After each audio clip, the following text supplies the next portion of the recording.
কোনো মেয়ে সংসার ভাঙতে চায় না। আমরা মেয়েরা আমরা নায়িকা হই, গায়িকা হই, আর পাইলট হই, ডাক্তার হই, আমরা কেউ সংসার ভাঙতে চাই না, আমরা সংসারেই থাকতে চাই।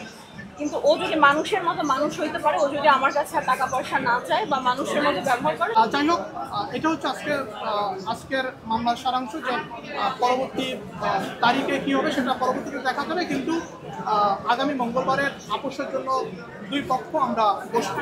ভাইয়া তো বলেই দিয়েছে, তারপরে আসলে কিছু কথা না বললেই না। অবশ্যই আমি কোনো মেয়ে সংসার ভাঙতে চাই না। আমরা মেয়েরা আমরা নায়িকা হই, গায়িকা হই, আর পাইলট হই, ডাক্তার হই, আমরা কেউ সংসার ভাঙতে চাই না, আমরা সংসারেই থাকতে চাই।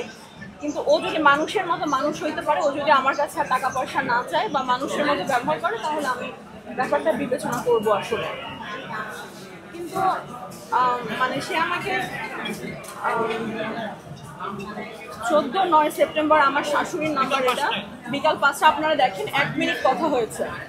তো উনি মেয়ে মানুষ, মহিলা মানুষ, আমি ওনাকে সম্মানার্থে নাম্বারটা ঢেকে দিলাম। নাম্বারটা দেখেন, 1 মিনিট কথা হয়েছে। তো 1 মিনিট মানে আমার হাজব্যান্ড ধরেছিল ওই সময়, এবং ধরে সে বলে যে পৃথিবীর কোনো ম্যাজিস্ট্রেট আমার কিছু করতে পারবে না। এগুলো ম্যাজিস্ট্রেট আমি পকেটে নিয়ে ঘুরি, তুই 18টা মামলা দিই, তুই 20টা মামলা দিই, তুই কী করবি আমি দেখবো। আমার কাছে আমি টাকা দিয়ে সবার মুখ বন্ধ করে রাখবো। সে আইনকে প্রশ্নবিদ্ধ করেছিল আমার কাছে গত পরশু দিনও। তো আমি আসলে বুঝতে পারছি না তার সাথে কি হবে। তারপর I am looking for my betterment, I am looking for my best. আমরা ভালোটাই চাই, আমরা ভালোর সাথে থাকতে চাই, আমরা সংসারই থাকতে চাই।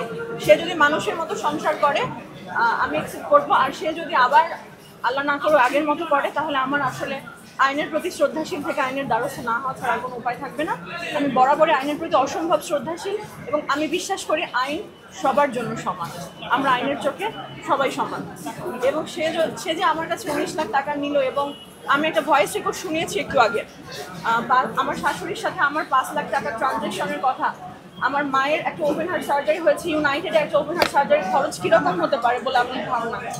তো আমার মায়ের খরচের পারপাসে আসলে আমাদের ওই টাকাটা যেন আমাকে ফেরত দেয়, সেই 19 লাখ টাকা। আমার কাছে সমস্ত এভিডেন্স আছে, এবং আপনারা দেখতে পারেন ইউনাইটেড হসপিটালে আমার মায়ের ওপেন হার্ট সার্জারি হয়েছে। ভিত্তিহীন, আমার কাছে প্রমাণ আছে। আমি কি আবার শোনাবো? একটু শোনাই। না, এখানে বিষয়টা হচ্ছে যে বাদীর কথাও প্রাধান্য পাবে এবং আসামির কথাও প্রাধান্য পাবে। একটু